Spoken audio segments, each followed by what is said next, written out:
नमस्कार, मी Nikita the secret करी या YouTube चॅनलमध्ये तुम्हा सर्वांचे खूप मनापासून स्वागत करते। तर आज आपण कढीपत्त्याची चटणी कशी बनवायची ते बघणार आहोत। कढीपत्ता हा आपल्या आरोग्यासाठी खूप फायदेशीर आहे। तुम्ही वजन कमी करण्यासाठी, पचनशक्ती वाढवण्यासाठी आणि सर्वात महत्त्वाचं म्हणजे केसांच्या वाढीसाठी याचा समावेश तुमच्या आहारामध्ये करू शकता। तर कढीपत्त्याची चटणी बनवण्यासाठी येथे मी खूप सारा कढीपत्ता घेतलेला आहे। कढीपत्ता येथे मी स्वच्छ धुवून घेतलेला आहे।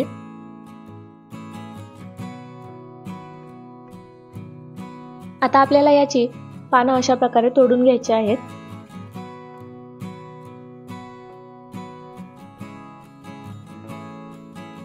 आणि यानंतर आपल्याला ही पानं एका चाळणीवर काढून घ्यायची आहेत।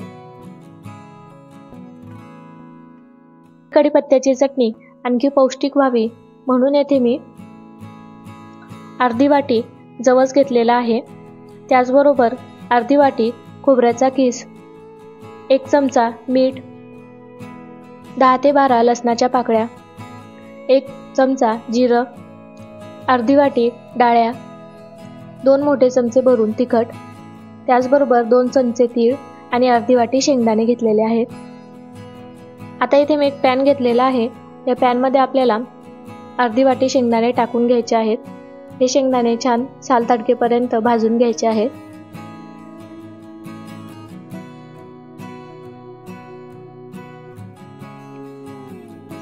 आता इथे शेंगदाणे छान भाजून झालेले आहेत। आता आपण हे काढून घेऊया। यानंतर आपल्याला लो फ्लेमवर जवस भाजून घ्यायचे आहेत।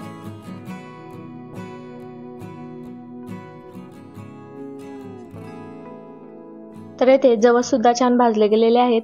आता आपण हे काढून घेऊया। यानंतर किसलेलं सुकं खोबरं भाजून घ्यायचं आहे। हे खोबरं आपल्याला छान सोनेरी रंग येईपर्यंत भाजून घ्यायचं आहे।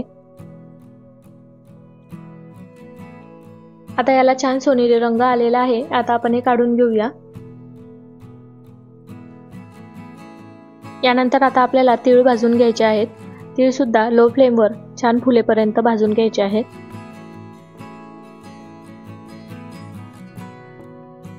तर आता इथे तीळ सुद्धा छान भाजून झालेले आहेत। आता आपण हे काढून घेऊया।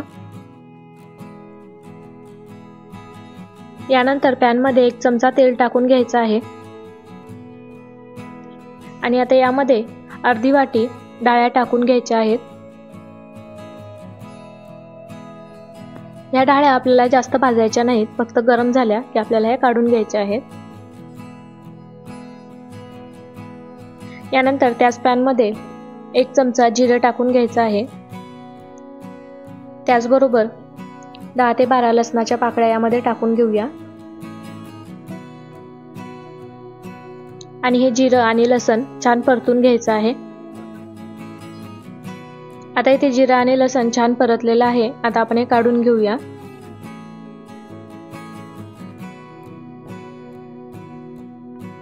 यानंतर त्याच पॅन मध्ये 2 ते 3 चमचे तेल टाकून घ्यायचं आहे।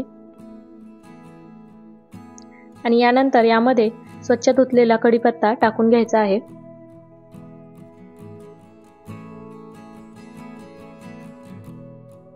इथे आपल्याला कढीपत्ता छान कुरकुरीत होईपर्यंत भाजून घ्यायचा आहे।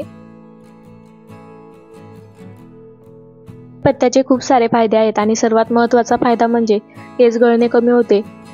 वेट लॉस साठी सुद्धा कढीपत्ता खूप फायदेशीर आहे।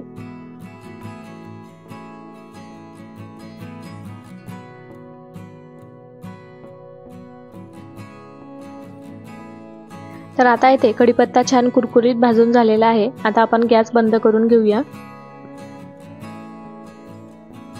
तर आता इथे मी सर्व भाजलेलं साहित्य एका परातीमध्ये काढून घेतलेलं आहे। आता आपल्याला हे सर्व एका मिक्सरच्या भांड्यात काढून घ्यायचं आहे।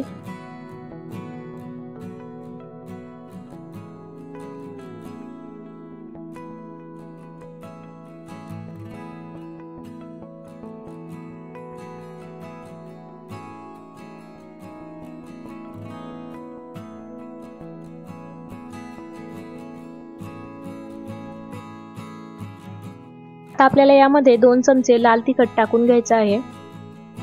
तुम्ही तिखटाचे प्रमाण तुमच्या आवडीनुसार कमी जास्त करू शकता। त्याचबरोबर चवीनुसार मीठ यामध्ये टाकून घेऊया।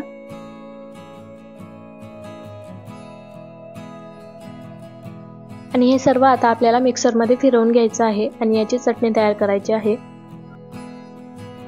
तर अशा प्रकारे इथे मी कढीपत्त्याची चटणी दळून घेतलेली आहे। आता आपण ही एका प्लेटमध्ये काढून घेऊया।